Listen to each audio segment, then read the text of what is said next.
Hola, en la cápsula anterior hablamos sobre algunos cambios que las plataformas de streaming musical generaron en la industria de la música.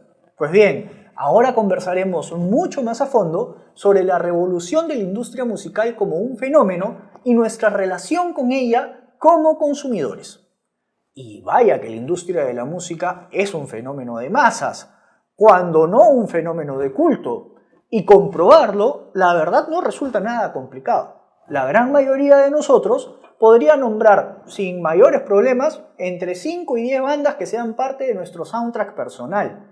Este hecho evidencia lo potente a nivel emocional que la música resulta para los seres humanos. Pero no nos engañemos, ese nivel de conexión no es fortuito, obedece también a estrategias empresariales y ha sido de esa misma manera desde los albores de la música popular. Entiendas el rock, por poner un ejemplo. Para no retroceder tanto en el tiempo, como en la cápsula anterior, limitémonos a mediados del siglo pasado y pensemos en estrellas de la talla de Elvis Presley o The Beatles. Confesándome un Beatlemaníaco obceco, he de reconocer que fueron una banda pulida por la visión empresarial de su manager, quien los convirtió en un producto digerible y apetecible para el gran público. Y esto mismo se ha repetido década tras década en la historia de la música popular y continúa hasta nuestros días. Por eso también la conexión que sentimos con esa música. Pero todo esto es a nivel de la oferta artística. ¿Qué ocurre entonces cuando hablamos de la oferta en cuanto a formas de poder consumir la música que escuchamos? Pues en ese punto yo dividiría la evolución de la industria musical en 4 grandes momentos. El primero sería la comercialización de la música en formatos físicos de consumo, ya sea que sean vinilos, cassettes, discos compactos, etc. El segundo momento sería el intercambio de música en formato digital a través de plataformas peer-to-peer, como ya mencionamos antes, Napster, Kazaa, por poner un ejemplo. Y el tercer gran momento es la aparición de las plataformas de streaming. Ahora, ¿estos momentos transformaron a la industria de la música? Vaya que lo hicieron. El primer momento fue el más extenso, y yo lo situaría desde mediados del siglo pasado hasta la mitad de los años 90. Al principio de este periodo, los artistas competían entre ellos por sacar el single más exitoso.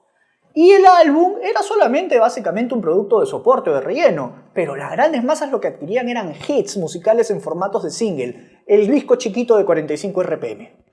A partir de la evolución que empezaron a sufrir los Beatles a mediados de su carrera, el álbum pasó de ser un medio de soporte para elevarse a la categoría de obra de arte de gran consumo y se mantuvo así hasta hace no demasiado tiempo, ya entrados los 2000.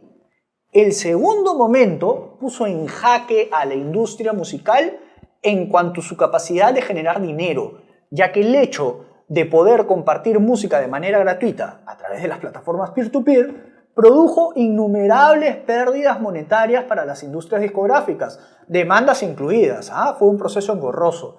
Y el tercer momento, quizás el más importante, terminó de dar la estocada final a la industria de comercialización de música en formato físico. Sí, pero no solo ello, demostrando que la historia de la música es cíclica. Generó que los oyentes volviéramos a prestar mucha atención al single, al hit, más que al álbum en su totalidad. Si no habían notado este detalle, observen a los artistas más exitosos de los últimos tiempos y comenzarán a notar que hacen más lanzamientos de canciones que de álbums. Si tuviera que decir cuál es la razón por la que está ocurriendo esto, diría que tiene que ver absolutamente en todo con la cualidad on demand de las plataformas de streaming digitales. Es decir, ¿por qué yo escucharía el disco completo de un artista o de una banda si directamente tengo el poder de escuchar las canciones que me gustan exactamente en el momento que yo deseo o el último hit de moda? Los cambios no acaban aquí.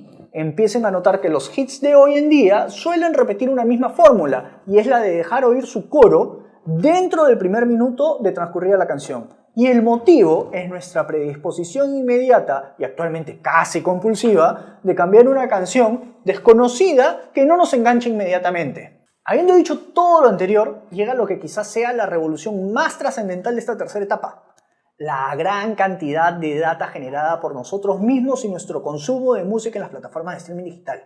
Las plataformas conocen y predicen por primera vez en la historia de la industria de la música qué música escuchamos, a qué hora la hacemos, durante cuánto tiempo escuchamos la música. entre muchas otras variables, y toda esta información redunda en la producción musical, lo que también explica el fenómeno de que las canciones se van volviendo cada vez más parecidas sin importar el lugar geográfico del cual provengan. Vamos a dejar las revoluciones en este punto y vamos a empezar a hablar en la siguiente cápsula de un elemento que no hemos visto hasta ahora, la radio digital y sus diferencias con la radio tradicional.